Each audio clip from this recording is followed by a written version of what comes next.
ሁሉም የጄቱር መኪናዎች ዲሲቲ ወይንም ዱዋል ክለች ትራንስሚሽን ሲስተም የሚጠቀሙት ለምንድን ነው? ጠቅለል ስናደርገው ዲሲቲ የማርሽ ቅየራ ፍጥነትና ብቃትን ኢምፕሩቭ የሚያደርግልን ሲሆን ያንንን የሚያደርግበት መንገድ በአጭሩ እንደሚከተለው ነው። ዲሲቲ ሁለት የተለያዩ ክለች የሚጠቀም ሲሆን አንደኛው ኦድ ነምበርስ የምንላቸው 1 3 5ን የሚቆጣጠር ሲሆን ሁለተኛው ደግሞ ኢቭን ነምበርስ የምንላቸው ማለትም 2 4 6ን ይቆጣጠራል። ይህ ማለት መኪናው አንደኛው ማርሽ ላይ ያለው ሁለተኛው ማርሽ በሌላኛው ክለች ፕሪሰሌክትድ ሆኗል ማለት ነው።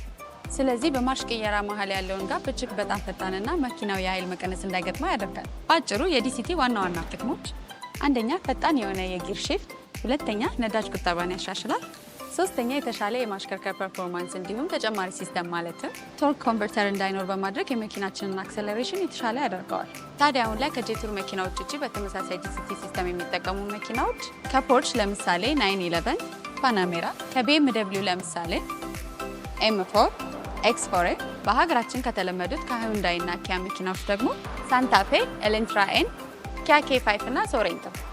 ከዚህ በተጨማሪ ጄቱርን በተመለከተ እንድንሰራለት የሚፈልጉት ቪዲዮ ካለ ኮሜንት ላይ አስቀምጡልኝ። ጄቱር ኢትዮጵያ